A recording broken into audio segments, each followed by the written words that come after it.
राधे राधे दोस्तों, जय श्री कृष्णा।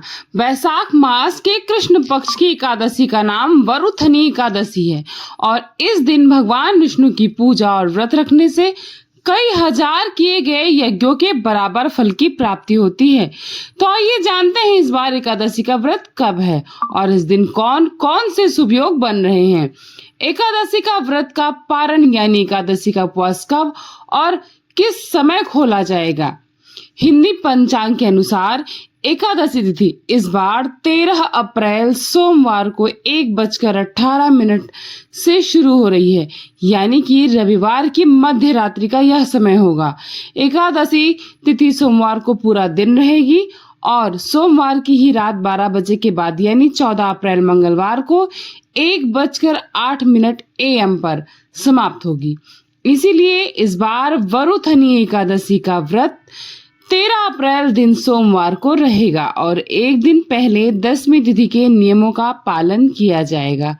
10वीं तिथि इस बार रविवार के दिन पड़ रही है। ऐसे में रविवार के दिन तुलसी जी के पत्ते ना तोड़े, ना ही तुलसी जी में जल अर्पित किया जाता है। इसीलिए एक और दिन पहले यानी कि शनिवार को ही आप तुलसी के पत्ते तोड़कर रख सकते हैं या फिर अपने आप गिरे हुए पत्तों को गंगा जल से धोकर भगवान के भोग में रख सकते हैं। हर एकादशी विशेष होती है और इसमें भगवान विष्णु के अलग अलग अवतारों की पूजा होती है। इस बार वरुथनी एकादशी के दिन भगवान विष्णु के 12 अवतार की पूजा की जाएगी। 13 अप्रैल दिन सोमवार को ब्रह्म मुहूर्त सुबह 4:35 से 5:23 तक रहेगा। सूर्योदय होगा 6:11 पर और सूर्यास्त होगा 6:42 पर। इस दिन पूजा का प्रातः काल मुहूर्त सुबह 4:51 से 5:28 तक रहेगा। सायंकाल मुहूर्त शाम 6:44 से 7:53 तक रहेगा और राहु काल सुबह 7:30 से 9 बजे तक रहेगा। वहीं इस दिन शुभ योग शाम 5:16 तक रहेगा। इसके बाद में शुक्ल योग प्रारंभ होगा। द्वादशी तिथि सोमवार को ही रात को 12 बजे के बाद शुरू होगी, यानी कि 14 अप्रैल मंगलवार को 1:09 यानी AM से रात्र में शुरू हो जाएगी। मंगलवार को पूरा दिन द्वादशी है और देर रात 12:12 पर द्वादशी तिथि का समापन हो जाएगा। तो सोमवार को पूरा दिन एकादशी और द्वादशी तिथि मंगलवार को पूरी दिन रहेगी और द्वादशी तिथि लगते ही हरिवासर का समय भी शुरू हो जाएगा।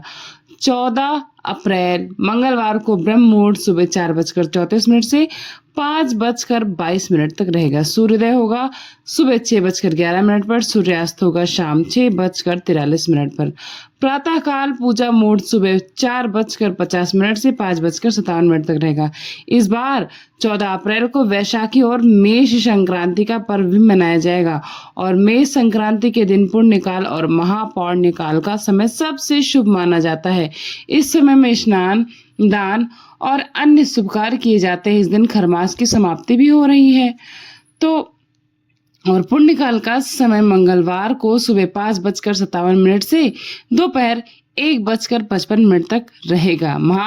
पुण्य काल का समय सुबह 7:30 से लेकर 11:47 तक रहेगा। राहु काल दोपहर 3 बजे से 4:30 तक रहेगा। मेष संक्रांति के दिन सूर्य नारायण भगवान की पूजा की जाती है।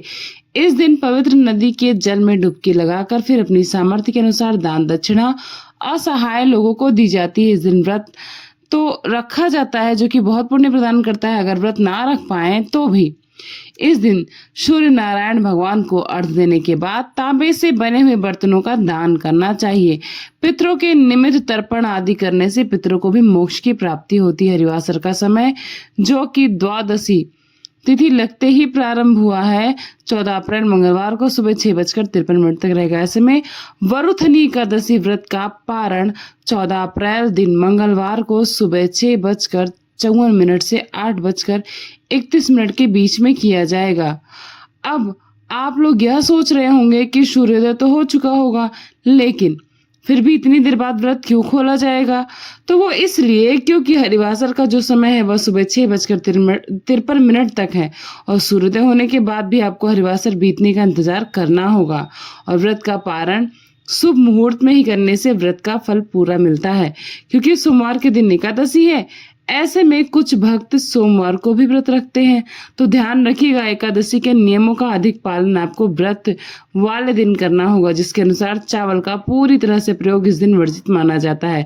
तो भूल कर भी चावल का दान एकादशी के दिन ना दें और ना ही सेवन करें। पूजा में चावल का प्रयोग हो सके तो ना करें। मंगलवार के दिन तुलसी जी की पूजा करके तुलसी जी में जल अर्पित करने के बाद ही व्रत का पारण किया जाता है। अगर किसी कारण से आप सुबह के समय व्रत ना खोल पाए तो दोपहर में 1 से 3 के बीच यानी 1 बजे से 3 बजे के बीच में आप व्रत खोल सकते हैं और इसमें आपको कोई भी दोष नहीं लगता है। तो ये थी आज की जानकारी। उम्मीद करती हूँ यह जानकारी आप सभी को पसंद आई होगी। जानकारी पसंद आई होगी तो वीडियो को लाइक करिएगा, चैनल को सब्सक्राइब करेगा। मिलते हैं नई जानकारी के साथ नए वीडियो में, तब तक के लिए अपना खूब सारा ख्याल रखिएगा। Thanks for watching Purnima Keshav blog. Radhe Radhe, जय श्री कृष्ण।